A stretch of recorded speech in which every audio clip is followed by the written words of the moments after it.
Today in the Twin Cities Business Show, we're talking to Nate Westgore of Willie's American Guitars, a legendary guitar store based in St. Paul. Nate's worked with rock stars all over the world. We'll talk a little bit about Bruce Springsteen, talking tree frogs with Keith Richards, and what it takes to run a business where you're working with rock stars every day.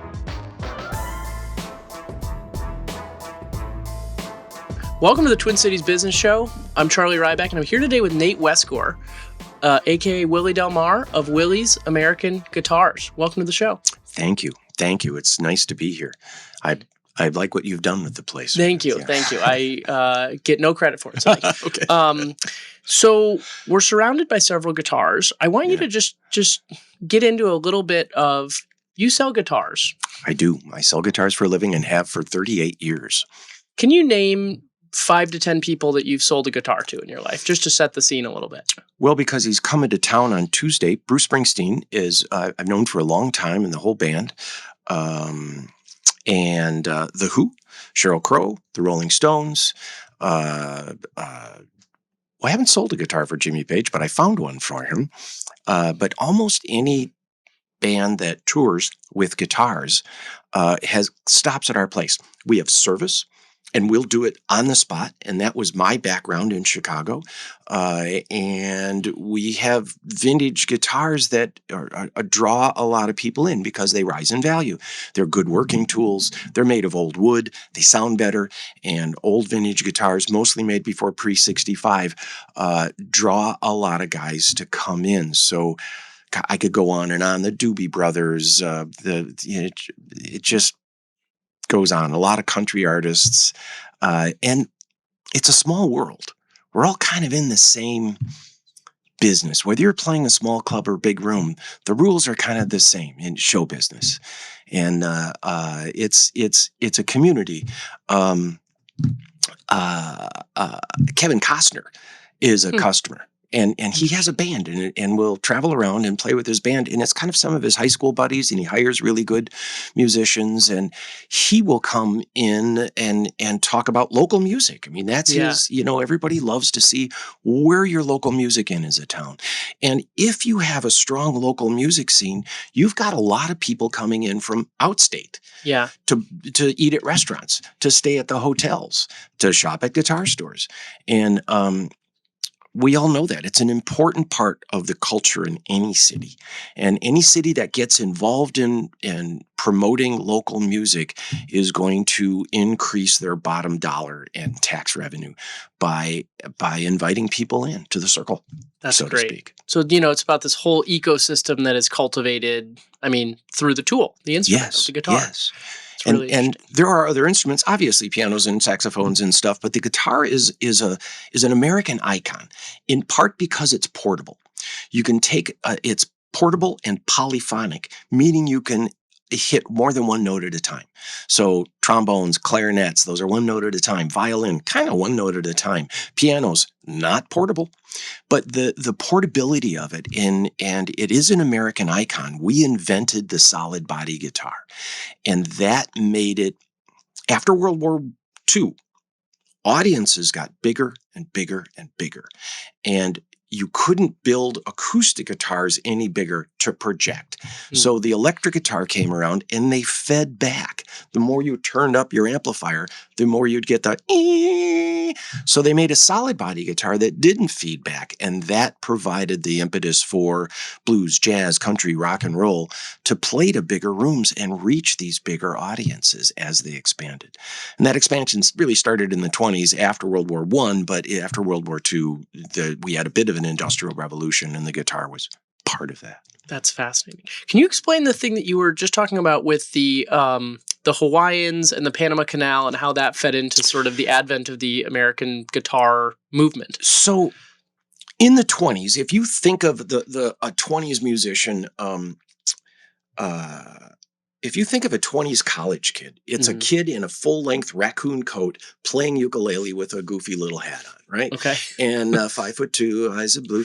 And that happened because when they opened the Panama Canal, it became a travel route and a tourist destination to go around and get into Hawaii. So people from New York no longer had to either travel across the United States or go around the Horn of South Africa.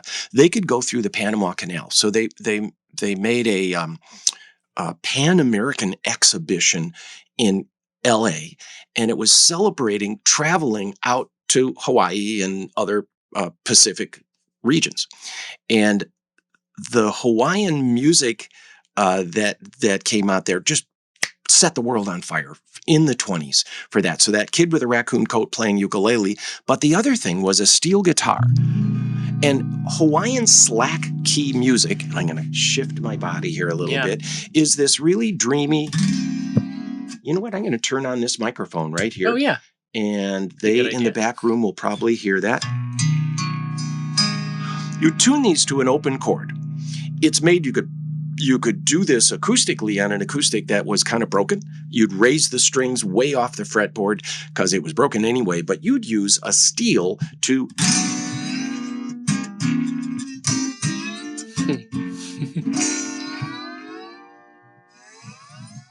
transported immediately to a tropical location. Yes, and it was just neat. So again, audiences got bigger, and they made these were the first electric guitars. And so this is an old 1951 Fender guitar, and he made his fortunes at first selling these Hawaiian guitars that people came back from World War II and they were just on fire, or World War I, and they were on fire with Hawaiian music. And again, people look at that. I have one of these I'll use on stage when I play. And when they hear this, they'll stop playing pool or doing whatever. They go, what is that? And it's just neat. This is also then what happened after the 20s into the 30s. Country music caught fire with these slide guitars and all this kind of syrupy stuff.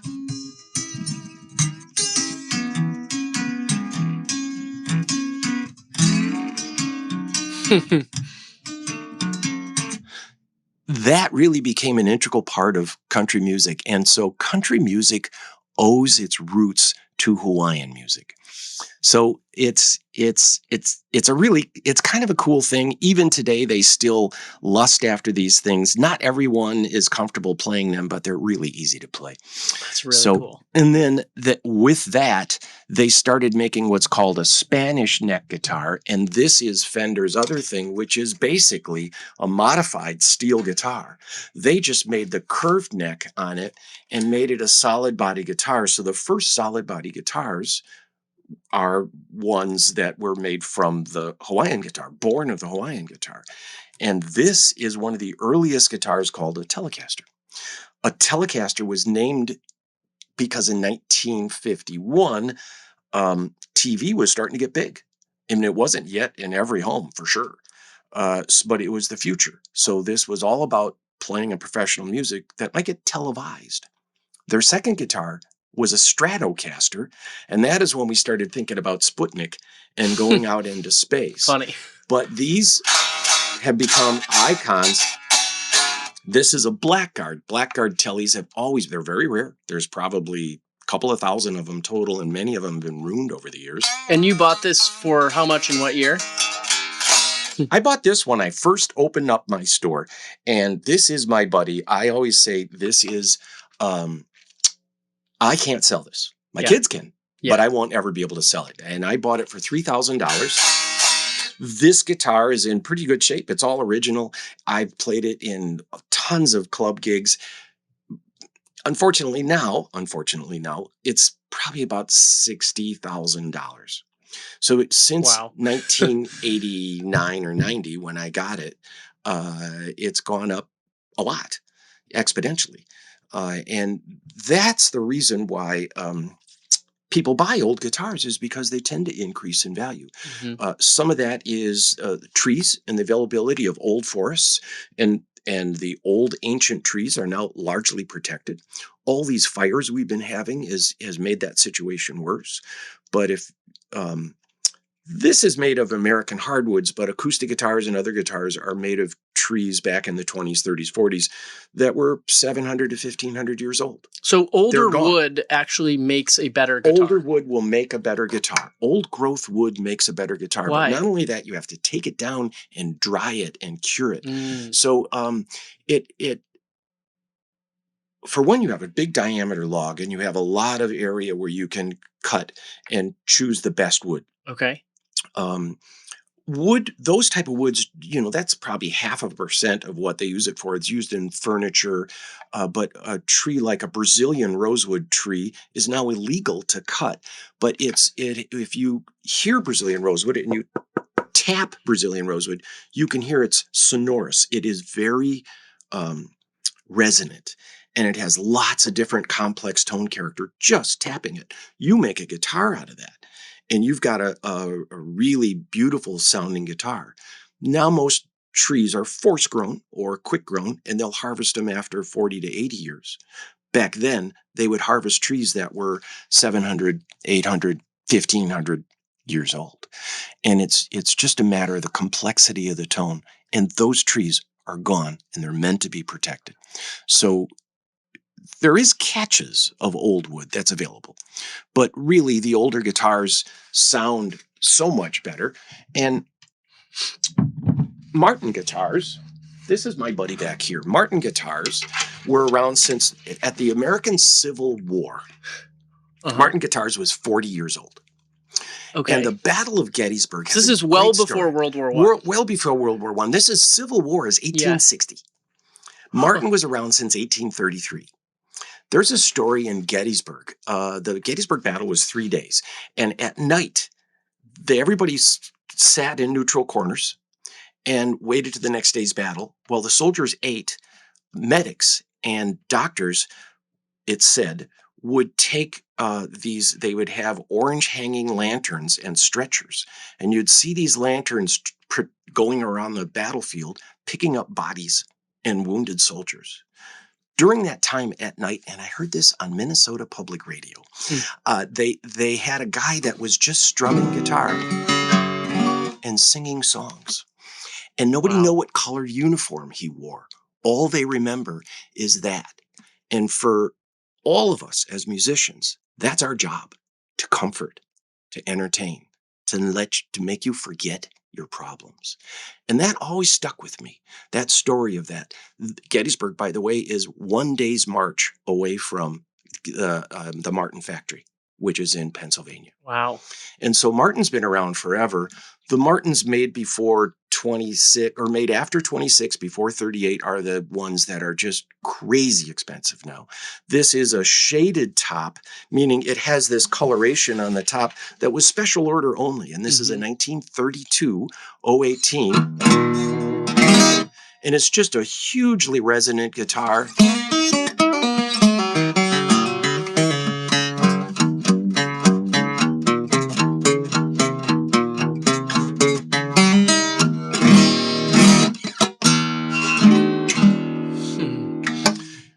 You can hear all kinds of complexities in an old Martin. Yeah. As a buyer, if you never played guitar before, some of your simple chords you play on an old guitar or a better made guitar are so much more complex.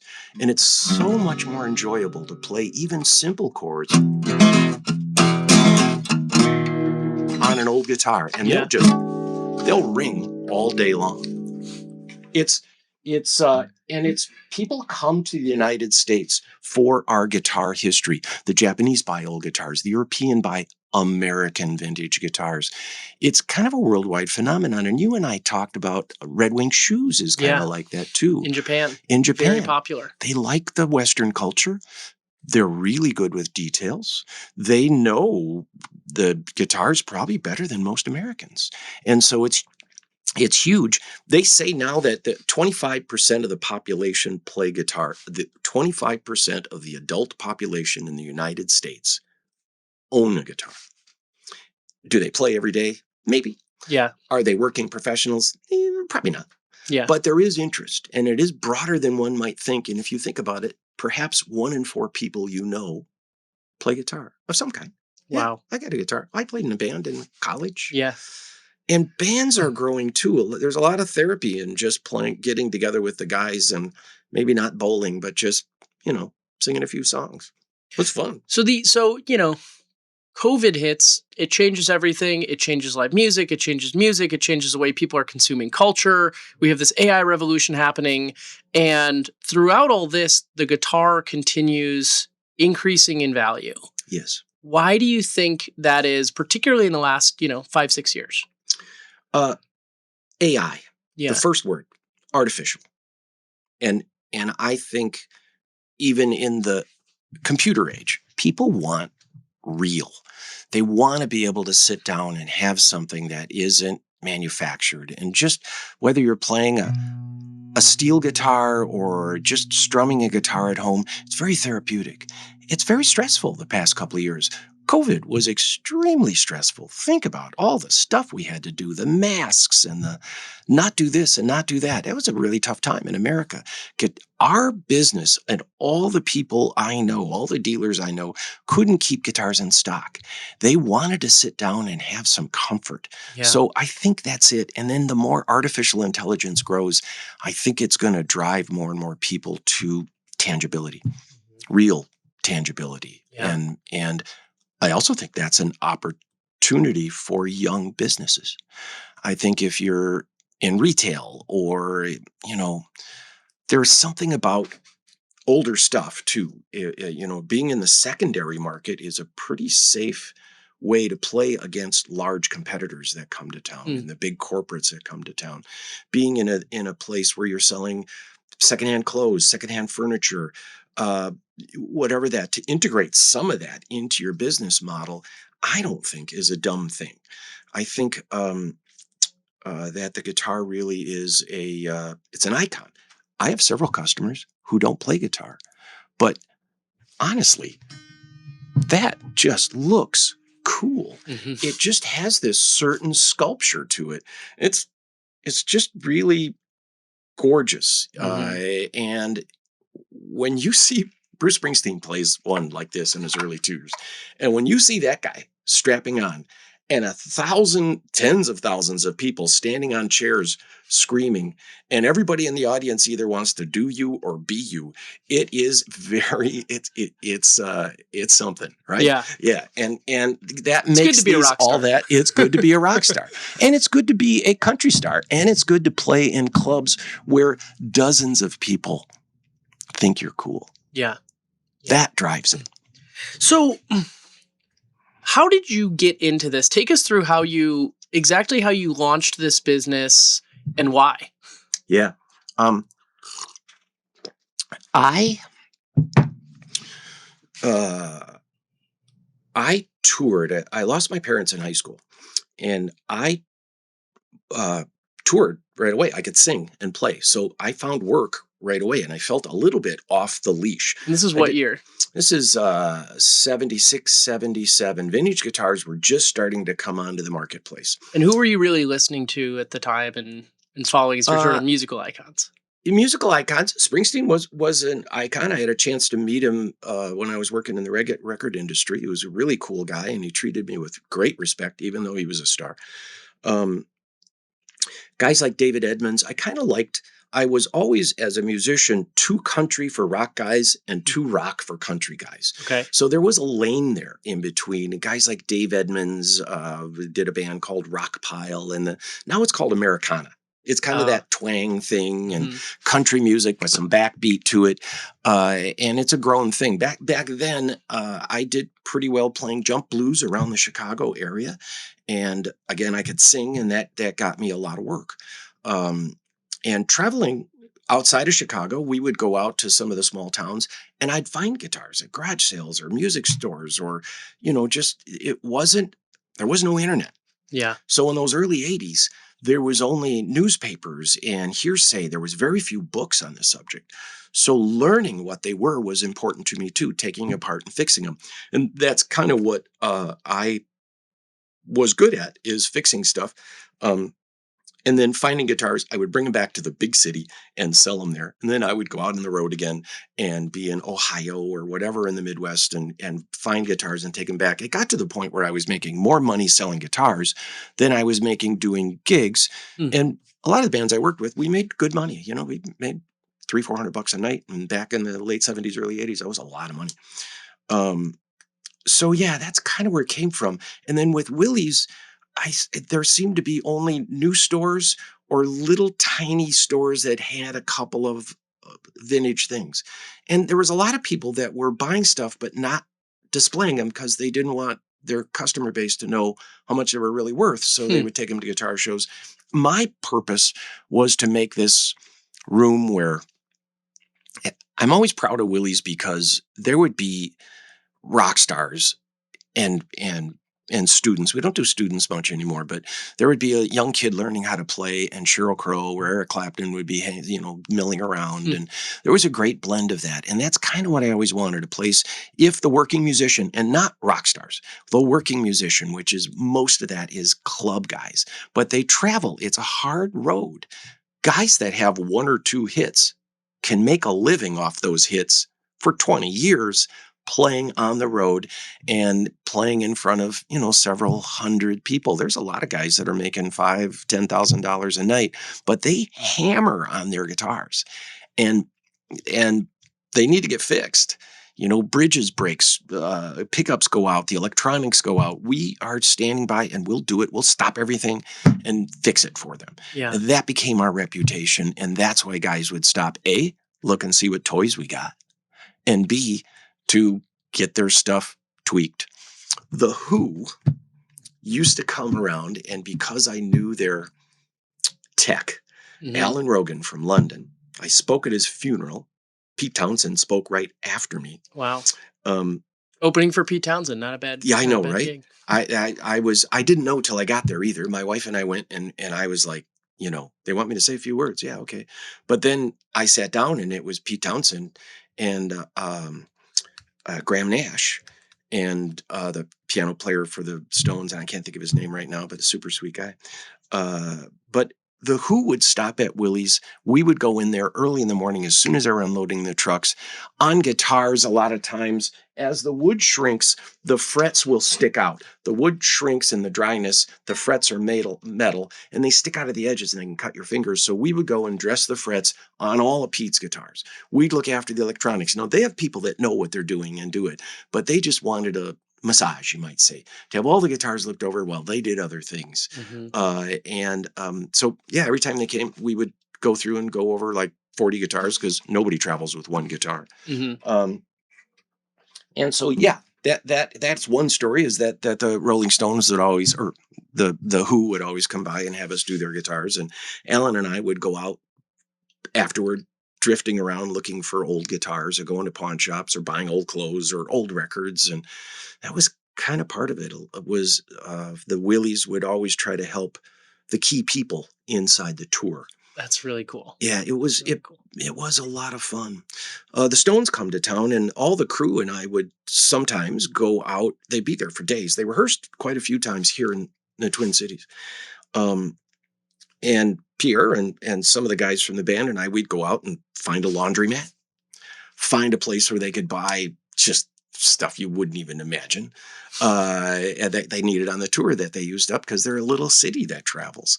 Go to pawn shops just to see, or go to other music stores and just be like, hey man, got anything? And Pierre would usually keep a low profile, wouldn't say anything when we asked for stuff, but I've seen him, they buy old records and stuff. So it's my great privilege. Yeah. To know these guys and to be able to say I've helped them. And that's where we built our reputation. Our reputation for Willie's is, I'm very lucky because it's international. People in Japan know us. My brother worked he was an attorney at a tech company, and he was having trouble with the vice president of Sony. Okay. And he sat down and he mentioned, my brother owns a music store. And the guy all of a sudden, even though they weren't communicating well, went, what? And so to make a long story short, my brother called me. He said, send me a T-shirt and a hat. Rush right now. And he said the guy got back to him and they really made a connection because of the guitar connection. But he wears a Willie's hat on the golf course in Japan. And he just thinks that's cool. Yeah. That's fun. Imagine being awesome. in business where that, I know. your brand is cool. It's pretty. I mean, and this is about as cool as it gets. It is kind of, but there's other. So help me fill this in. So you're a traveling musician. You're traveling around. You're buying up guitars and you're selling them. And then at one point, you're hanging out with the Who and the Stones. So take me through that middle period of actually launching it as a business, having a storefront, and then when does the Who start showing up? So, doing that band thing and then coming back, learning repairs. I started to get jobs at music stores when downtime. If you're in show business, being an actor or a musician, there's always downtime. You're in between gigs. So I would work in music stores and repair stuff. I worked for a store in Chicago called The Soundpost, and The Soundpost had the biggest yellow page ad way before the internet. And so bands would come to town and they'd be fairly near the Soundpost, and they'd call up and say, "Can you send someone out to fix stuff?" Famously, I fixed for the band Genesis their guitar synthesizer. They were freaked out by the electronics on the guitar synthesizer. Their problem they were having is the mechanical. The way the string vibrates was the problem, and I came in and short version of the story is they were late unloading all the guitars, and it was minutes before they were supposed to go on stage. I had all these record company people backstage drinking champagne. Well, I took a saw to one of the artist's guitars to clean out the slot in his guitar to correct the problem with the strings. There again, they were all worried about the electronics, and it was easy. And then when I was done, I was like, all right, I called my boss halfway through. I was supposed to be back in an hour. 8 hours later, or 5 hours later, he fired me. And I called him on the cell phone and he goes, "Come back right now or you're fired." And I'm like, "Oh God, you're going to have to fire me later because I gotta do this. I'm here. I got to do it." Yeah. And so they said, "What do we owe you?" And I said, "I need 10 pairs of tickets and $500 because my boss is furious. And you guys took 4 or 5 hours to pull these out of the trucks." Yeah. So they're like, okay. But that developed a reputation. All those guys in that crew then got to know that I could do it under pressure. And that reputation kind of grew. And I was in Chicago, always willing and able. And I met a lot of crew members. Now I want to move to Minneapolis. My first son, Brett, came along. And it was time to get out of the Chicago school system, move to Minneapolis. I'd always wanted to open a store that was unlike other stores, that had cut a different path. And I did it. I read Jim Cook's book, The Startup Entrepreneur, in Minneapolis. I had a job at a store called Newt Capet here in town. They hired me as a store manager for a store in St. Paul. And in the meantime, I was reading this book, and it was the impetus to go. So I left Newt Capet and went to work for Jim, who wrote the book, who sold precious metals here in town. Investment Rarities was the name of Jim's company. And I worked for him for about a year, and I felt like I did a good job for him. And I knocked on his door and I said, "Jim, just so you know, I'm quitting, but I read your book and I'm opening a store. You inspired me to open a store, and I'm going to do it. I went to the bank while I've been working for you. I've put up my house and car and everything I own to open this store, and I'm going to do it. I'm going to jump off the cliff. Thank you." And he was very, very kind to me after that. He wasn't upset. He was flattered. I said, "I left the place better than I found it. So, and it was cool." Probably helps to work for the guy who literally wrote the book on startup entrepreneurship. Yes. Yeah. And honestly, working there didn't help me much. Yeah. But I just wanted to do it because the opportunity came up, and I'm like, "Whoa, Jim Cook. Wow. Yeah." So yeah, that's how Willie's kind of started with that. And we started with 13 guitars and about a dozen amps. And I had $15,000 that I borrowed. The banker at a bank that's no longer there had cancer. I didn't learn this till later, and he had found some kindness to give this young guy a start. And so I wanted like 35,000, and he said, "I'll give you 15." And I'm like, "Okay, I'll do that." But that really pushed me to buy like secondhand everything. I drove all around town to find a cash register for $50. A guy was going out of business in a shoe store. He pulled open the cash, dumped it into a paper bag, shoved it in, unplugged the cash register, and handed it to me for $50. He was going out of business. I used that cash register for 15 years. Wow. And so old furniture, Donaldson's was going out of business, and I bought a lot of their furniture that I still have from the 40s. We have a receipt book that's from the 40s from Donaldson's. So all of that kind of just thinking outside of the box, I think, is hugely important for any young entrepreneur to try not to spend future money on stuff if you don't have to. So yeah, that story of starting out. I also found a place that was 500 square feet on Cleveland Avenue in St. Paul. And having worked for Jim in the precious metals business, we sold numismatic coins, collectible coins. And I had a silver dollar.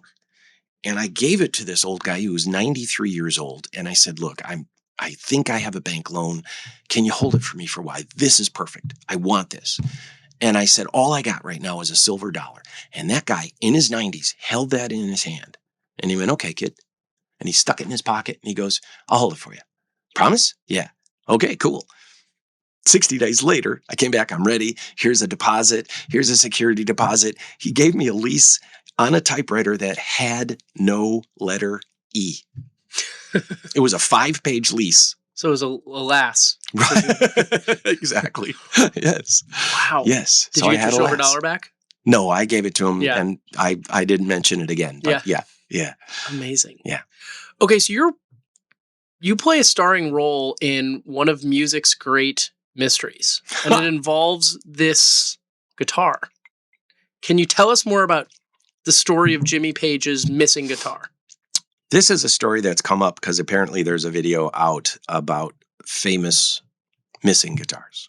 And since I found it, I found a lot more stuff. But Jim, this is a copy of a 1960 Les Paul Custom.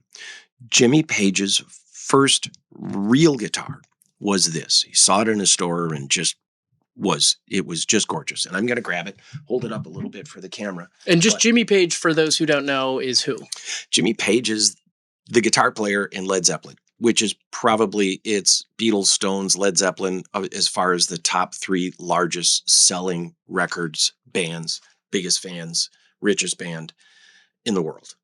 And all 3 from England, by the way. And they were blues enthusiasts. Then they took American blues and reinterpreted them. And Jimmy Page in 1961 was a young upstart, and he was playing club dates. So he would go into recording studios. He recorded before Led Zeppelin. He would go in and record records. He could read music. And they would, back then, bands would have people come in and write songs for them and play for them. So the Who's first record, Donovan's first record, the song Downtown, that's I forget her name, but and then James Bond movies, the old black and white James Bond movies are, Jimmy Page played on dum dum dum dum dum dum dum dum. And so Jimmy Page was all part of that scene. And then with that, he joined a new band called the Yardbirds. And the Yardbirds is where Jeff Beck got his start, Eric Clapton got his start. They were a cool blues band. Blues in England at the time was like a religion. I mean, they loved American blues, everything about it. They tried to reinterpret it. They tried to copy their heroes. The Americans weren't paying that much attention to the blues, a little bit, but not really. And so they really ignited that. Jimmy played bass at first and then guitar. And then they had a contract to play in Sweden, and he didn't have a band. The band kind of broke up, so he hired the singer, the drummer, and then him and the keyboard player who played bass, John Paul Jones, played the gig in Sweden, and they were like, wow, this is really cool. And that then became Led Zeppelin, and Led Zeppelin just blew up. Those first 2 records, Jimmy Page played his favorite guitar, which was this.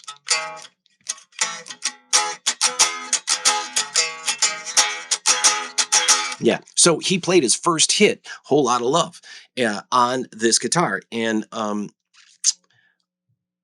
while he played it, he modified it. There's 3 pickups on here, and there's a switch that picks this pickup to pick a brighter sound. These 2 pickups, which is kind of a honky, out of phase sound, or flicking here, and it's this pickup. But Jimmy wanted them all at the same time to be able to turn them on and off at his will. So we drilled a hole and drilled a hole. And then he played in Minneapolis in 1970, April of 1970. Okay. Led Zeppelin plays 13 songs. They ended with Whole Lot of Love. He put his guitar down and didn't see it again until 2015 when we returned it. Wow. Now, in 93, Willie's was just opening. And a guy came in that I didn't know then, but I knew him later. I mean, 10 years, 12 years later, I had kind of like, oh, you're, that guy. He came in and he said, I have Jimmy Page's guitar. And I'm like, come on. How do you? Because everybody, let me say, Jimmy Page loved his guitar. I mean, he doesn't own a lot of guitars. He doesn't like to spend money. So he loved that guitar, and he put an ad in Rolling Stone magazine every month with the serial number, please return my guitar. It was there every month. Growing up in the 70s, Rolling Stone is what we all read and what we all got our information on our new rock stars. And anybody that broke had to break through Rolling Stone, so we all saw it. And when it came in, I'm like, come on, all right. Well, and you know what? It has the right serial number. Now, there's no internet in 93. I couldn't look it up. But I called a guy that had worked for Jimmy Page and said this. They sent another guy in. They looked at it. I believe they didn't see the switch holes. So they came in and said, not ours. Because in the time it had been stolen, it had been around Minneapolis for several decades. It was refinished to hide the fact that it was Jimmy Page's and remarketed, sold to a couple of people. But those holes were covered up. So I sold it to my employee, Bleem, who famously played it all around town. And Bleem, who is a rock and roll guitar player, would leave it on bar tops. And for gigs. I mean, it was just his guitar. And back then, it wasn't worth a ton of money. I think he bought it for like $3,000. So Jimmy Page's missing guitars just sitting in bars all over the Twin Cities for years. Yes. He would play Friday and Saturday night. Friday, he'd just leave the guitar there because it was cold and he didn't want to bring it outside. And so he'd leave it on a bar top or on the stage or in the dressing room and then come back the next day, Saturday, and just pick it up and play it. So this guitar was hanging. And so many people that have been out in Clubland probably saw it, Jimmy Page's guitar, which now would probably be worth $10 million. Wow. If it came. Probably more now. There's auctions now that prove that could have been more. So then 2014-15, Bleem had broken the headstock. And I asked him not to talk about it, but the headstock was broken. We glued it back together. And at midnight, I'm leaving the store and I see it on the bench drying. And I take a blacklight, because car guys can take a blacklight and portable blacklights, and you can wand it over the finish and you can see imperfections underneath the finish. So I did, and I saw the 2 holes. And I was just like, oh my God, it really is Jimmy Page's guitar, or might be. So just there this is weird. In the shop by yourself at midnight with a blacklight. And then what's the next thing you do? After 10 years. So then after I poured a bucket of water on my head, not really, but we have a mutual friend, David, and I invited my friend David in. I'm like, David, come on in tomorrow. You got to see this. And so he came in after work, and we were looking for it in the black light. I couldn't see it for about 20 minutes. And I'm thinking like, well, maybe I didn't see it. And then all of a sudden, in the right light, twisting it just right, I saw it. Bleem owned it for 23 years, and he never saw it. So it was hard to see. So at that time, the Rolling Stones were in town. And I was out hanging out with those guys. And I explained, I think I found Jimmy Page's guitar. And they're like, come on. Everybody thinks that. I'm like, no. Because a lot of them came up and Jimmy, like, this is your guitar, man. And Jimmy, had to give it back. So we finally found it. We saw the holes and we're like, oh my God, now what? The Stones are in town. I go to them. I explain, I think I know what it is. They contacted a guy, Perry Markeloff, who I knew already. And Perry Margoloff suggested that I look at the 12th fret, the pearl. And he said, you should just look at the pearl, see if you can see anything, because you can't see any wood. This is black lacquer. So you can't see wood grain. There's no way to identify it for sure as Jimmy's. But we did that. Now it's the internet age. Now there's all kinds of pictures of this 12th fret marker, and there is 3 little stars in the pearl. You can't mimic that. And this little burst in there. And that matched what we saw online, and then we knew for certain. And I called Perry up. I go, it's real. And he's, again, okay, Nate, but a lot of people say that. Yeah. Yeah. No. A little skeptical. Yeah, it's not going to be. But for sure, it was. So he actually bought the same thing, a 1958, not a 1960, but the same guitar that was all clean, unbroken. The guitar had seen a lot of usage from Jimmy, and it was all roughed up. But we basically handed that guitar to Bleem, got Jimmy Page's guitar back, and it lived in my house for about 60 days until we brought it down to Texas to trade at a guitar show. And I met Perry down there, and he picked it up, and he's just like, oh my God, Perry had been looking for this for Jimmy Page for all those years and was hell-bent on finding it. And I got a chance to hand it back to him. It's a great story. And later, Bleem had lost this part, which is the tremolo. It was on there, but you can take it off and put another stop piece on it. I won't go into it, but we found that, and that completed the package. Oddly, a little bit later, someone had returned the case to Perry too, so he had everything.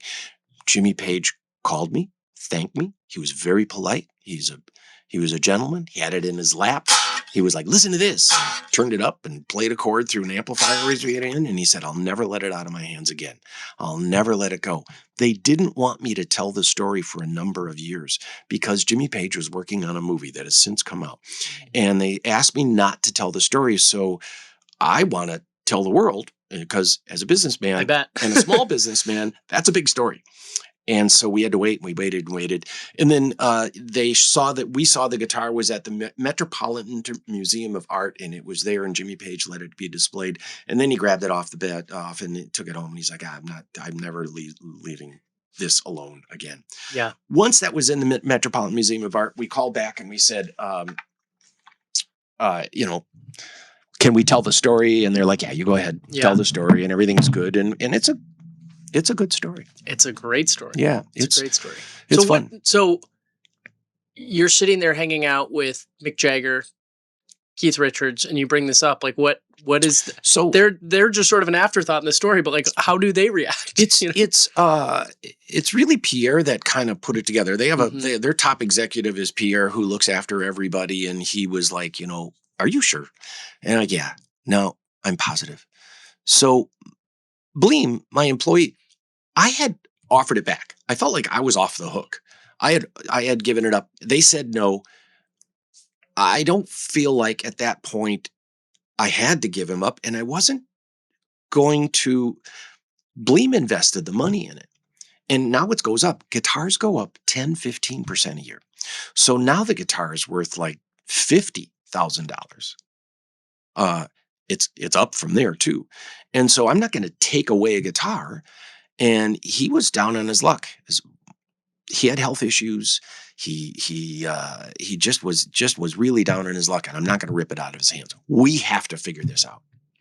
And so Perry is the one that said, I'll buy an exact replica, and then we can just make him whole and take it back. And I said, that's the only way we can do this, is to make sure that he is set right again. And that's a big deal. That's a big check to write to make it happen. And Perry and Jimmy Page worked that out later. But it was Perry Margoloff who's responsible for the new museum display of electric guitars at the Metropolitan Museum of Art. They have a permanent display coming up in a year.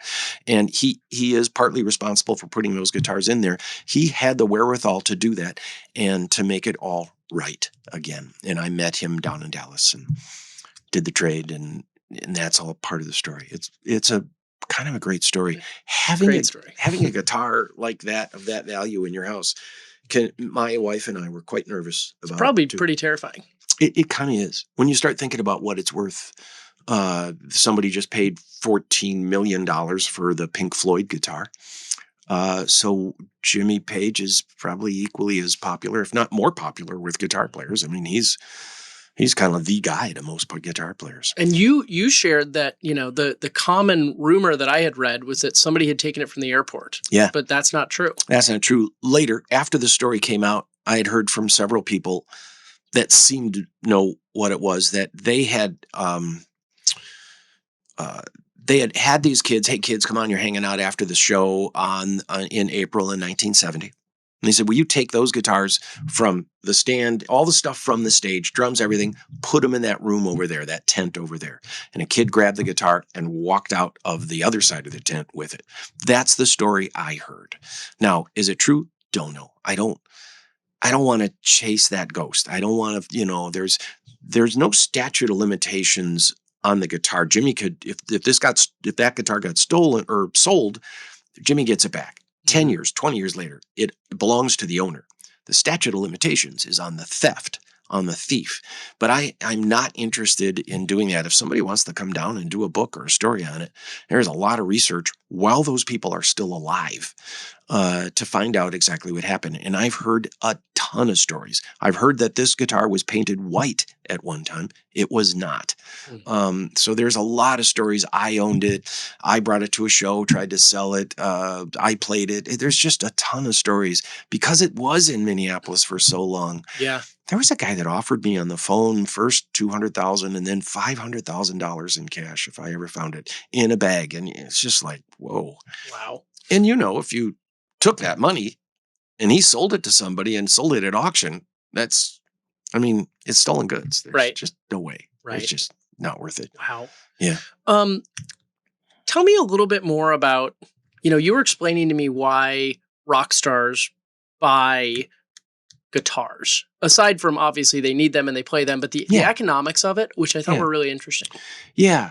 Vintage guitars have gone up in value there's a magazine, Vintage Guitar Magazine, that tracks these kind of things. And they have a core group of 40 guitars, some acoustic, some electrics, and a handful of amps. And what they go up, and they go up 13.5% a year, according to Vintage Guitar Magazine. I round that down to 10%. So they go up about 10% a every year. Pretty good investment. Yeah, they are. Now, the Great Recession of 2008, they flattened out. Our houses went down. Our stock portfolio went down. Collectibles went down. Otherwise, on a graph, there's a lot of plateaus, but they go up. My guitar I bought for $3,000 is now worth $60,000. I still wouldn't sell it. Why do guys play these old things? Woods is the number one answer. Old woods, old trees. In some of these guitars, especially acoustic guitars, these trees are 400 to 1,500 years old. Now they're protected. Now we're farming trees, and that farm is 40 to 80 years, but these old trees are part of it, and they have more resonance. If you take an old piece of Brazilian rosewood or old Honduran mahogany. That's what that one is? Yeah, this is Honduran mahogany. And you tap it, you're going to hear this resonant. And if you were closer, I don't want to bust the mic, but there's a certain tone that comes to it, and all these other aftertones and harmonics that come out, they sustain longer. They have more articulation. They're quicker to the pick.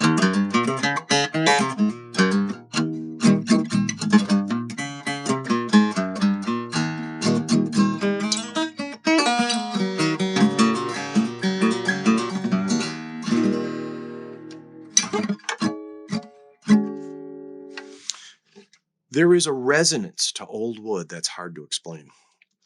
And if you're in the job of inspiring and songwriting, those little overtones and articulations can really inspire you to a new melody. They can really inspire you to hold the note and make it more serious. They inspire all kinds of creative output.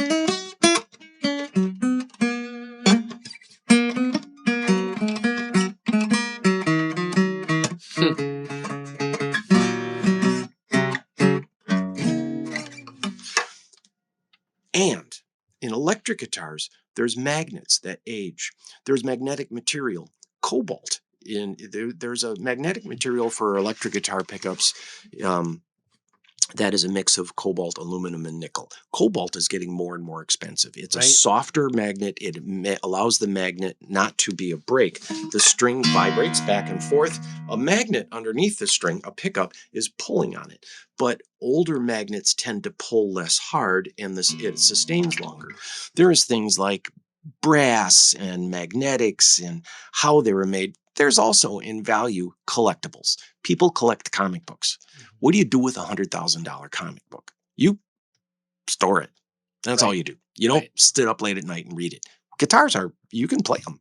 And that's part of it. For musicians, especially guys that are making a living on guitars, you can buy a guitar. On one hand, it goes up in value. On the other hand, your accountant is depreciating the asset. So if you have tools in any business, the asset is a depreciating asset. So it's kind of a perfect storm for your rock star, where on one hand, the guitar goes up in value. On the other hand, your accountant is depreciating the asset. It is a perfect storm. And then, of course, and I mentioned this to Mick Jagger, that it's yours.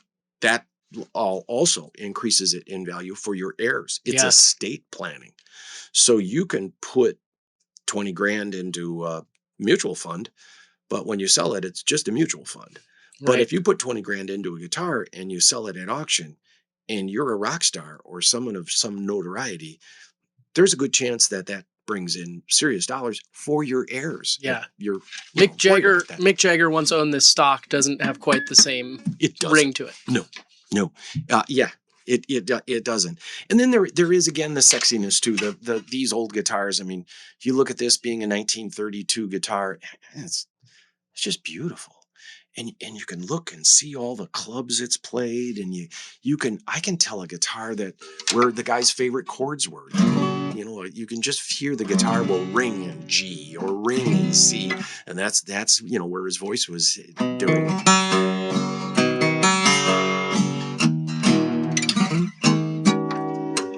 Wow. Yeah. So let me ask about some local people. Did you ever have any encounters with Prince? Yes. Prince asked us to sell. Prince consigned a bunch of stuff. I think everybody in town that owns a music store has had some sort of contact with Prince back in the day. You got to keep in mind that he, years before he died, his career was kind of in a slump. The whole period when it was just the symbol, the previously known as Prince. A lot of that, I'm told, is done to thwart contracts because he just wanted to put out more music, and the record company wanted just so much. One record every few years, then you tour, another record, then you tour. That's the system.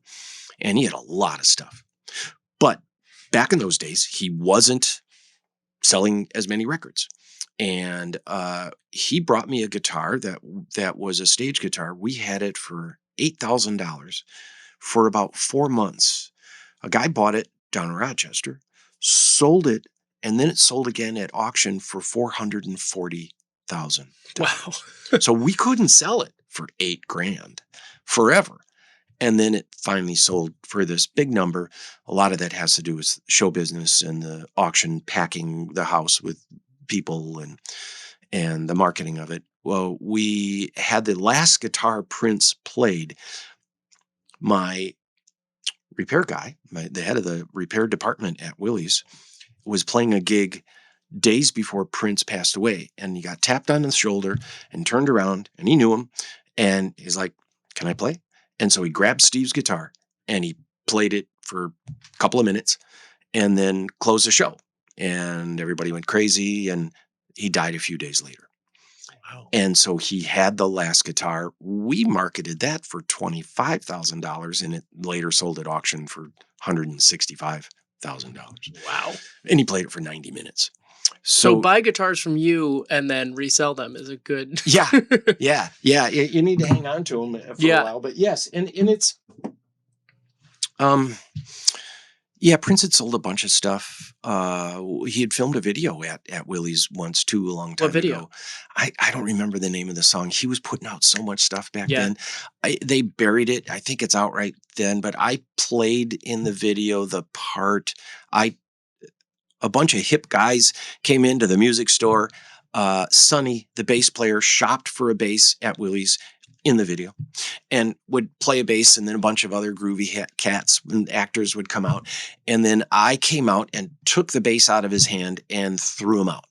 And that was our part in this video. That's your starring role in the Prince music video. That's my thing. Yeah, I played the part of a stressed out business owner, which I captured. Probably had to do a lot of method acting Yes, to get into that one. right. Yeah. What about the replacements? The placemats would come in and buy stuff now and then. Yeah. I never knew those guys very well, but it's funny because I know personally a lot of touring bands and Cheap Trick and Los Lobos and guys that we see all the time, but the local guys not quite as much. I think there was a thing, I was kind of the new kid in the block, especially in the 80s. Yeah, And they'd I already was been still around. they had been around. They had Mhm. their favorite guys. There was a few other stores around, but yeah. But they bought a few things. Oddly, they were always looking for heavy guitars. These guys want light guitars, but they wanted heavy guitars, so they would pick stuff up for weight and like that. But What love about those Cheap guys. Trick? Tell me more about them. Cheap Trick and Rick and I, the guitar player, chased guitars in Chicago, and we're good friends In the 80s. in the 80s. Yeah. So I would race out and be like, Rick got here first. Dang it. He was a avid collector. His parents owned a music store, so he had a place to keep them, and he was very familiar, and he had a really good collection even before he started the band. And then Tom, the bass player, and I trade back and forth a lot, but we're pals. I love Cheap Trick. Those are my two bands that I love. Cheap Trick on one hand, Los Lobos on the other, and we just did a video with Los Lobos too for the food shelves on our webpage. But those two guys are all in guitars, and they just love talking about it. And I get texts all the time about, do you still have this in stock? And is that the original color? I also do a lot of advising too on what maybe you bought something and you want somebody to look at it, and if I know you, I can maybe help with it. Yeah. So Bruce Springsteen's coming to town soon. You've done business with him in the past. Yeah. How does that relationship work? I mean, do you reach out and say, "I'm here if you need me"? Do you wait for them to reach out? Do you go see him? How does that go? For Bruce and the team, every time you're talking about Eric Clapton or Bruce Springsteen, there's usually the team, the band, and all that. Bruce and Patty have reached out to me over the years for things like gifts. Bruce asked if he could give Steven Spielberg my cell number, which was. Did you say yes? Okay. Yeah. and Spielberg bought a guitar for his son as a gift, wanting to know what we had. But I always thought, if you were Steven Spielberg and you needed a guitar, who do you call? Yeah. Bruce Springsteen, of course. And who does Bruce Springsteen call? Yeah, well, that was it too. Yeah. But all those guys, there might be a need for a gift. There might be a need for a recording studio. I have even sent stuff to the studio for those guys to use in the studio, and they'll send it back. And I never sell it as like, "Oh, Bruce touched this" or anything like that. But it's not uncommon for guys to request something. Do you have a sitar? And like, yeah, I got something. I'll send you that. And they'll use it in a recording and send it back. So a situation like that, like he's coming on Tuesday. I don't know when this will broadcast, but he's starting his tour here. Musicians love Minneapolis for whatever reason. Clapton always starts his tours here, in part because of Hazelton, and he's just checking in on his sobriety. The Stones too. Many times I've met them, they were rehearsing in town, and so they would come out and they would be like, "Okay, we're gonna want this." And now, guys like Springsteen and the Stones don't stop in the store. They have higher security than a president. Yeah. When I go visit the Stones, my wife and I went to a party with the Stones. It was Ronnie's 70th birthday here in town. And there's two guys in each corner that were built like mattresses with a little curly Q in their ear. And I told my wife, yeah, we're in the right place. Martin's going. And they're very, I remember they were like, okay, if you bring out your cell phone for any reason, A, we're going to smash it. And B, we're going to throw you out. Have a nice time. And we go to the next station and it'd be at the bar and they got the same lecture. And then we go to the next station, we go downstairs. And just before they open the doors to the party, they told us for the fourth time, even to show baby photos. So you got to give them their privacy. But my wife and I spent a long time hanging out with the Stones, and I sat next to Keith Richards for probably 4 hours talking about things like camping and frogs and guitars. What does Keith Richards think about frogs? Well, he has a place in Jamaica. Okay. And I have this theory. There's tree frogs in Jamaica, and they have a wheat, wheat, wheat. And there's a rhythm that is part of reggae, that is part of the whole frog, little tree frog singing, and it has a cadence to it. And so we talked about that because he has a place in Jamaica. And he's an avid camper. He's a Boy Scout, proud of being a Boy Scout. If you read his book, he talks about being a Boy Scout and being like, yes, sir, Keith Richards reporting from my station. And he knows how to handle a knife. I mean, he's kind of famous for that. Yeah. And that's the least surprising. Yeah. But I've had a lot of fun around the Stones, and I tried to make sure I was not the last one to leave. And like, come on, we got to go. It's 3 a.m. We don't need to wait till 4. Yeah. Let's go home and not be a pest. Yeah. And so you have to show respect, give people space. And I never asked for autographs. I never, it's just not my thing. And I never bug them, but I'm there in service, and I know guitars. So that's my service, a lot of it. And I can speak to guitars and investments, but they always treated me like royalty. I mean, they always included me, and Nate, did you eat? And it's a great honor. Yeah. But everybody needs their privacy. No, they don't need a new friend. Yeah. And so you just have to keep your space. And that's how you get invited to the parties. Exactly. You don't be annoying. Yeah. I'm a geek. So, hey, invite the geek. Right.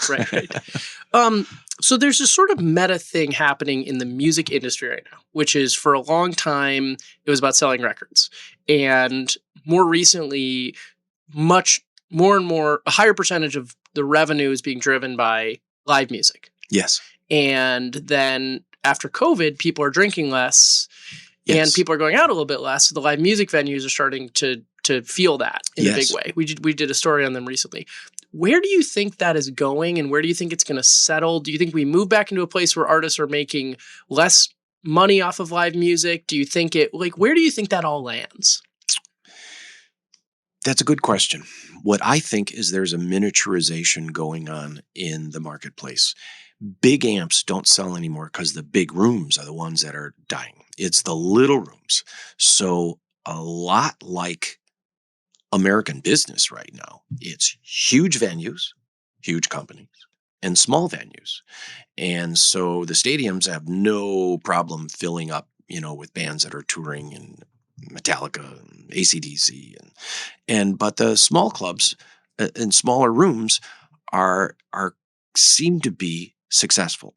I have a lot of musicians that work for me, guitar players that work for me. They're all working. They're not making as much money as they used to in that venue, in that smaller venue. And they've all had to miniaturize. So you're not putting on this, with fake smoke and lights and stage antics. You're bringing it in. There's a lot of music, 2 types of music like Americana that just fit, where people can sit and play jazz, blues, Americana, and people can eat a meal and enjoy food without this huge volume. You can't give away big amps anymore. And a lot of clubs, a lot of guys are going with no amps because it's easy and lightweight. So if you can reduce your weight, you can reduce your gas, you can reduce the car you drive, you can get around better. So if you can travel light and lean, you can do that. So what I see is these big venues and big bands that do it.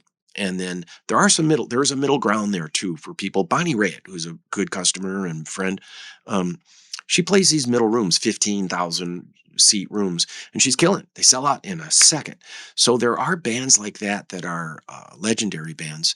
And They are making money not on downloads because nobody's making money Right. there, but they do sell T-shirts and hats and drinky cups, and they do sell like bobbleheads and odd things you wouldn't think of. Cheap Trick is famous for that. Lunch boxes, bobbleheads, um, and then the small working club. It's a hard life. That's where the need came in from Willie's. Hmm. That life of going from, for a young band, you're going to sleep on the living room floor of somebody that's, providing a courtesy. For a traveling band that has some renown, you got to cut your costs back. You're going to have a cheaper hotel room. The last thing I'll say is that records are becoming very hip and they're expensive, but they are selling and they're making records as fast as they can. It's not at all like it was in the 70s where records would sell just like crazy. But I do think it is a thing that keeps bands alive. The music comes from the heart. You're not doing it to make money. You're hoping you can affect people's lives. And like I said at the beginning of this, the guy that played at Gettysburg and just to entertain people, that's our job, is just to make people forget their troubles. And people do like it. You're right though. People, the Gen Zers don't drink. Yeah. So luckily in this state, there's pot drinks. So Mhm. they're selling a lot of THC drinks. And so that's kind of replacing it. So that's kind of been keeping a lot of the venues Yeah, I closer to don't whole. think we're the needle's in the red yet for that. But it is shifting. It's changing. American business is changing. Mhm. We talked about this before we started talking, is that um, more and more businesses are owned by less and less people. And I think that is leaving room for small businesses and bands. Um, One other thing I'll say, the Metropolitan Museum of Art, one of the biggest museums in the world, is putting in they had a display called Sing It or Play It Loud. Play It Loud had all these electric guitars from rock bands. It outsold every other thing that the museum did. They're having Da Vinci or Picasso or Rembrandt. It's electric guitars that outsold. That was their number one seller for a visiting thing. They're making a permanent display. That's the operative word, permanent, of electric guitars and rock star instruments. And that's going to be in the Metropolitan Museum of Art. That is our culture. If you think about Elvis, if you think about Beatles, Stones, those guys are Bach and Beethoven. And honestly, with all those British bands, it is copying the American bands of the 40s and 50s, Chuck Berry, B.B. King, Muddy Waters. Those are icons as well. And I think that display is going to ignite the Americans onto their own culture, and the fact that these guitars are both sculptures and they're collectible on their own, sitting on the wall, and they're fine musical instruments. And so I think that could have a bit of a spark on both the guitar market and on guitar music and our culture. Rock and roll changed the world. Yeah. If you think about it, the protest music, Bob Dylan and the Vietnam War, and 1, 2, 3, what are we fighting for? That guy just passed away, and all this. These were people that were given a voice through music to say something important, and I think that exists still today. People have So a voice. yeah. So here's something that I'm very curious about is it feels like there were songs and artists that were so central to the particularly Vietnam War era protest movement. And Yes. now, if you ask me to name who is the artist that is synonymous with, it's a little harder to name who that is, what the songs are, although it is clearly out there. Why do you think that is? Do you think I'm wrong on that? Like, what changed where now there isn't as much of a resonant couple of artists, couple of songs, couple of, that feels like bands and the movement are is tied together? Or do you think I'm just seeing that wrong? No, I don't think you're seeing it wrong. There's guys like Jesse Wells. Jesse was in the store recently as a young man, mid to late, maybe late 20s, and he's putting out some real great protest songs. They're calling him the next Bob Dylan. So they are out there. They're not huge. And the politics of our day too, where places like CBS are being captured and eliminating their radio stations and eliminating, their news stations. There is a threat to our culture, I think, of on voices for that. There's not a lot of. It's risky these days, much more risky than it was in the 60s, especially in a day and age of fake bots, day and age of, if you say anything political, there's all these bots that come at you, and it just feels terrible to So be. you mean riskier to speak out and Yes, it's protest? much riskier to speak out these days. And it's going to take somebody like Jesse Wells, who just doesn't care. He's from Arkansas and he just doesn't care. He's lived cheap. And that's where it came from before. Guys that lived out of their van that don't care. They don't have a lot to lose. But it will resonate more and more. I can't think of anybody off the top of my head that's big on that. It's a lot of the older guys like Neil Young and that are speaking out. And because they did it before, they can do it again. And they don't care if they lose a following. They're all right. Yeah. So it's a different era, but I always have faith in artists speaking up. Look at Bruce Springsteen. He made that song for Minneapolis, and he wrote a line. Folks down here don't write nothing at all. The poets down here don't write nothing at all. They stand back and let it all be. I was proud of him for putting out that song. You say whatever you want, whatever political area you are. He spoke out and he said what he said, and that's cool. And so they're out there, but it is harder and harder to find that. We are also not currently in a war, and that Vietnam War was. Just as all those teenagers of the era that were getting drafted suspected. It wasn't. McNamara apologized. And they were all kind of proven right. Yeah. And the crazy kids in the street were right all along. And those brave soldiers that came home, they got mistreated. They went and honorably served their country. And I've been a big thing. I've done stuff in the past for vets, especially Vietnam vets. They got it. They got the short end of the stick. Really raw deal. Yeah. Thinking a little more locally, right? The local music scene here, it feels like it's really. There are people making really good music, and the local music industry maybe is kind of trying to find its footing. We haven't had a really huge band come out of here in a while, and maybe that's fine. But what's your just general assessment of the local music scene here right now, the local music industry, and kind of where it's all headed in the Twin Cities and Minnesota in particular? Fractionalized. It's broken into smaller pieces. And it kind of relates to the thing of there's a lot of smaller rooms, but it is kind of fractionalized.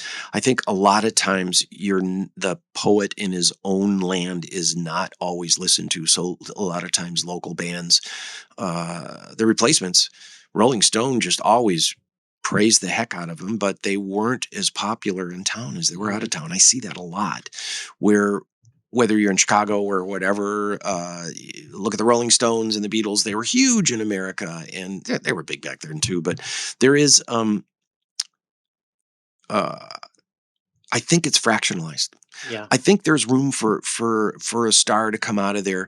But in this fractionalized era, it used to be if you wrote a hit song, that was enough to retire on. One good hit song. I know guys that have written a hit that was been in the top 10 and they make 30, 40 grand a year and will all their lives on one song. And just because the royalties are generally not paid in one lump sum, they're paid over a period and stretched out. So there's room for songwriters. There's room to write for the country stars. But again, we're in this era where it's more and more music is owned by less and less companies. So the whole 1%er thing of people getting record contracts is a lot. A lot of guys get record contracts with small labels. Sometimes those small labels will sell a contract out. It was kind of like that in Elvis's age too. You were regional. You would sell 45 records from the back of the truck. That's what Elvis did. Went from town to town and put on a show and sold records from the back of the truck. I'm not sure where it's going now because it's harder and harder to sell solid music. But it is hugely important to people.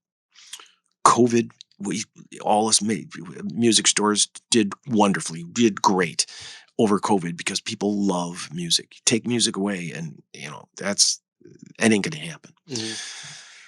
So it's hard to pick which person in town might be a breakout superstar.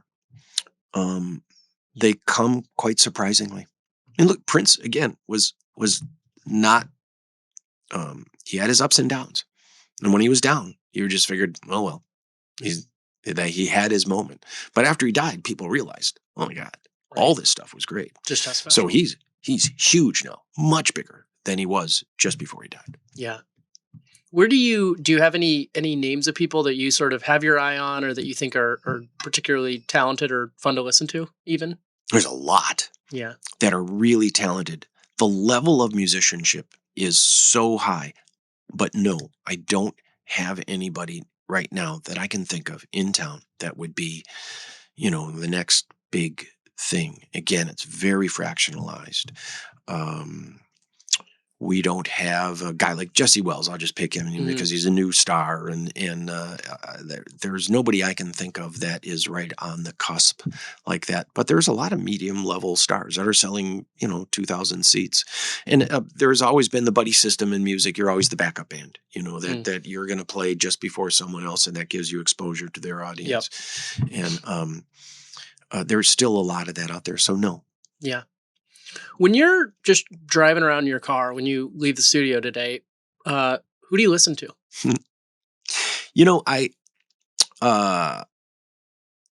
Little Steven has a XM radio channel that's got some great stuff. And Classic Tracks is another XM radio thing that I'll probably go to.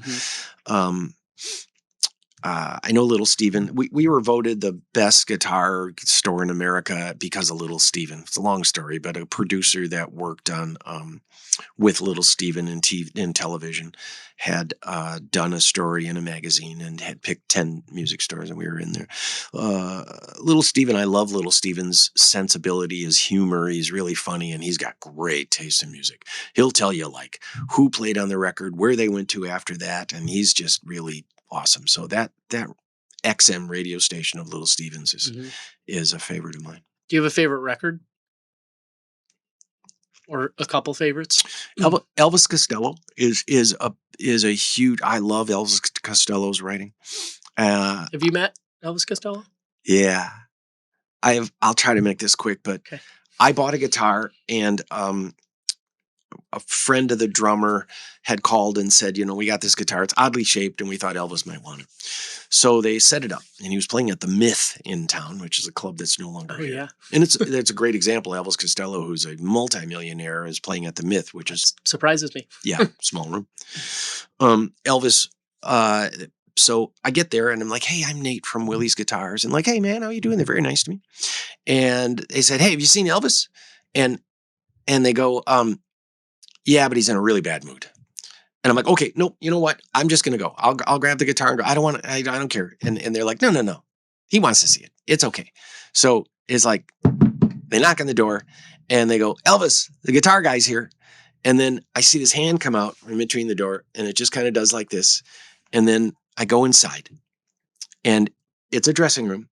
There's a table this big or bigger, full of carrot sticks and stuff, and it's all wrapped under plastic. And Elvis is dressed in black hat, black tie, black shirt, all black socks, and he's looking in a portable DVD player, and he's like this, and he's staring at old black and white R&B people and Motown stuff, and he's getting his groove on in Motown stuff.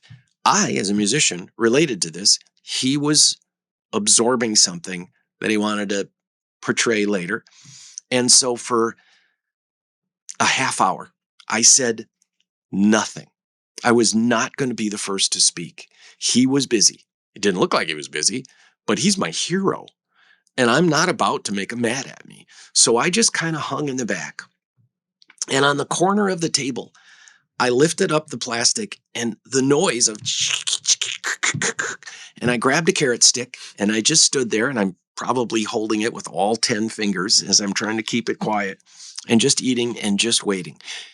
It was the longest time I've never spoken, and in front of Elvis, who was a hero. Yeah. So then he turns off the video, turns to me, and he goes, "What do you got?"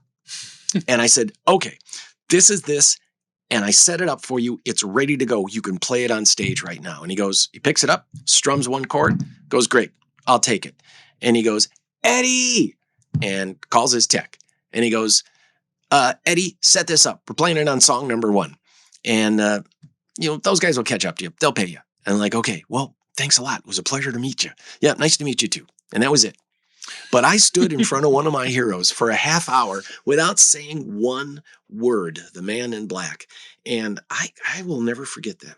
That's pretty memorable. It's kind of cool. Yeah.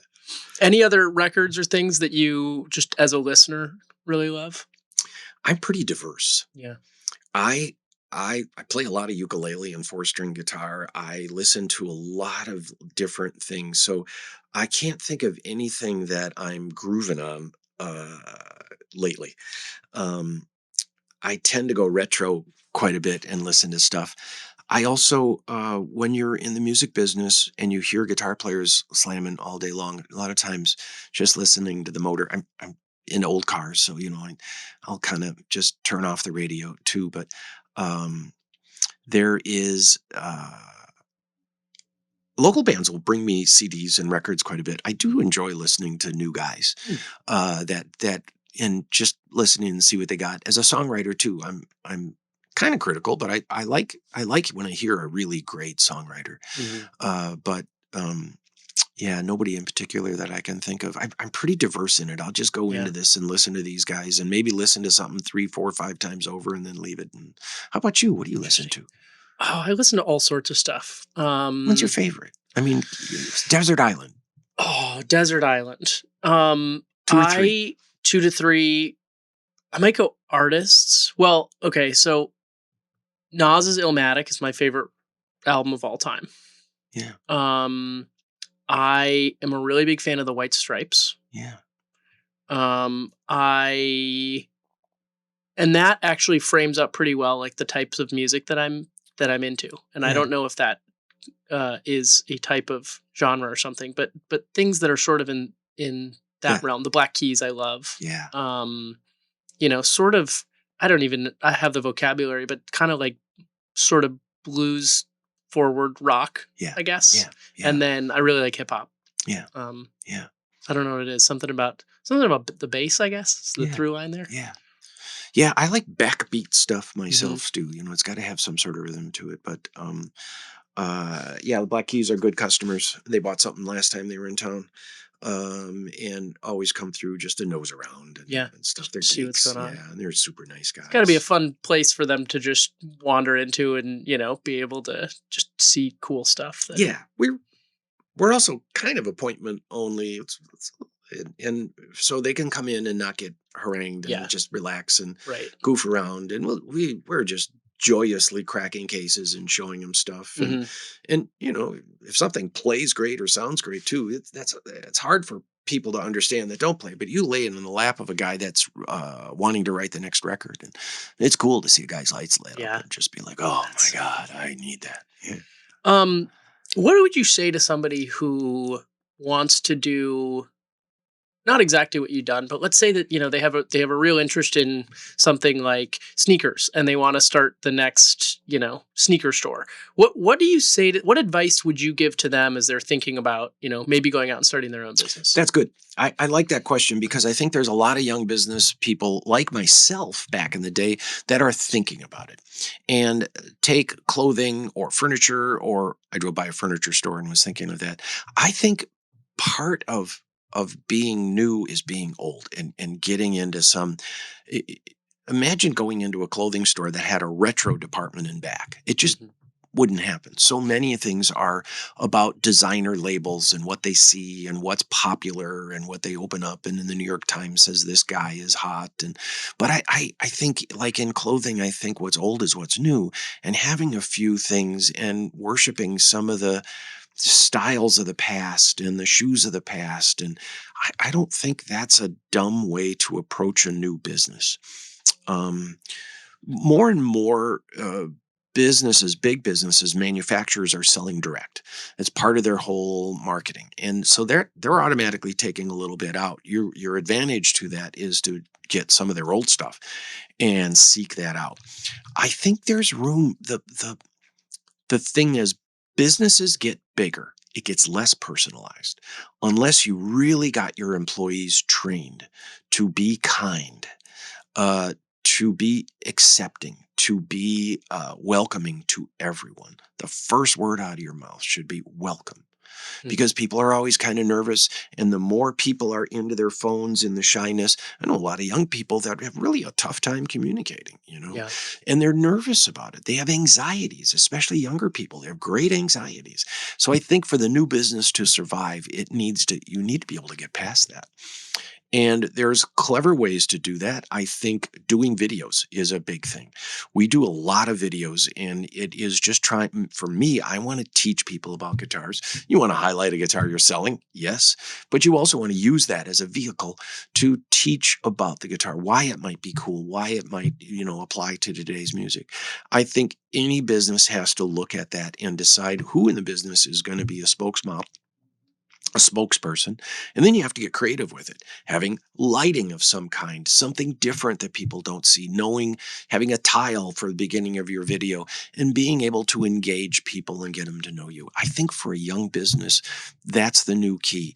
Zig where they zag. Look what everybody else is doing. What's missing in a lot of stuff is that personality, and is this kind of lack of history of everybody's busy being new. Hmm. And everybody's busy being like, what's the latest trend? What's trending? I would say, who cares? And move forward in that with that. Of course, you know who's trending. That's easy. But it's really trying to figure out something else in some other way. I work for a place in town here called Newt Capet, and the boss there would always say, all we do is the top 10. We look at the top 10 stuff that sells, and that's what we're going to do. But the problem is that's what the big boys are doing too, and they have unlimited money now. With all these mergers and acquisitions coming about and all the money that's behind it, the amount of money that's come to the top, you are going to be fighting giants. So you have to figure out how to exist below their knee level. So they're not even paying attention to you, and then figure out a lane from there. And I think if you think about that like that, yeah, I think you'll be successful. And I'm going to say, you got to just do it and start somehow. Yeah. Start cheap. I started very, very cheap. It can be done.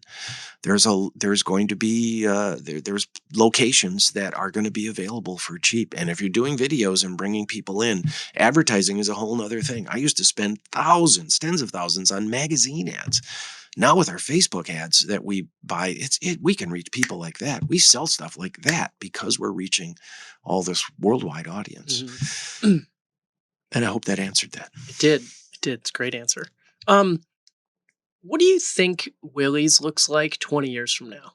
Have you had any thoughts about long term where you want to take it, where you want to go, and one day when you stop working, like what do you think happens? I'm 68. I want to retire by 70. I love what I do. I love everything about it. I love the people. People ask me, what do you like the most? What do you like the worst? The answers are the same. People. Um, People can make you nuts. People come at you with their bad days. People tell you their life stories. It's tough. People are also wonderful to deal with. I love talking to old guys that tell me their stories. I think in the future for Willie's, it will continue with that service to musicians, maybe without me. And I would like to see it move on. Um, people in Japan know us. People in China know us. We're lucky. We're blessed that I've worked on marketing the brand very well. I don't care if I'm famous. I want the brand to be famous, and I want the brand to continue with honesty, with kindness, with knowledge. And with that type of thing and seeking talent, I have hired guys and I don't have room for them, but I'll hire them just because I know they got talents, whether it's in repairs or communicating or whatever it might be. Seeking out other people that have talent, I think it would be a part of Willie's in the future, I would hope. And like I said, I'm near retirement. It's time for me to, move on to other things. Me and my wife get along great. I've got other hobbies. I'm really into animals. I'm into cars. I'm a bit of a herpetologist. I love going ankle deep into creeks and catching, frogs. Me and my wife will do that on a date. Go frog hunting, and sounds pretty fun. it does, doesn't it? Yeah. So 2 years from now, do you know kind of who you would want to take over? Or are you still kind of seeking that out? No, not yet. Someone will come along. I'm quite certain of it, but I don't know. And you're just going to have a love for music, and want to help push it along, and want to help teach people. And all of this history we're laying out now in 20 years is going to seem like, talking about 1901. Mm-hmm. It was hugely important. The car was invented. The zipper was invented. All this stuff was happening in 1901, but it seems like ancient history. But that ancient history is important to our future. So if that person is out here listening, watching right now, what should they do? Well, that person out there listening should be listening, and, do what they feel is best for them. So I don't have a lot of time to listen to a lot of people who, you have to have a certain character. You got to have some money, and you have to be able to address musicians, and there's a very narrow window of people like that. So if that person is out there, let's see, maybe they'll call. Yeah. That's cool. That's great. Yeah. Anything else you'd like to share before we wrap up? No, but I'm glad we talked about small businesses, because I really do think I'm kind of a rags to riches story. I had no money when I started out. I had a 1975 Honda Accord, but rusted out floors. I was Fred Flintstone. I could see the road go by on that when I started out. So I'm really a rags to riches. My father passed away, and he was 45 years old. He didn't have money to save. I did no real estate. We had barely 2 sticks to rub together. So it's possible. It is. You can do it. If you have a passion for it, you should do it. You don't like working for other people? Good. That's a great spot for you.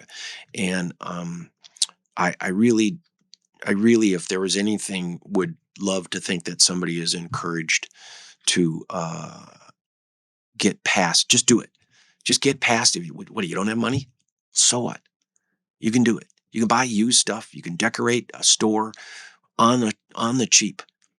You don't have to go borrow a bunch of money. You can do it. That would be great if we, had that and put that in somebody's ear. That's awesome. That's a great note to end on. Yeah, I like that too. Thank you so much. Yeah, thank you. Thank you as well to Gabe Noah, Keely Doyle, Connor O'Neill, Mike Novak, and Ali Alt for all your work behind the scenes. That's all the time we have for today. We'll see you next time.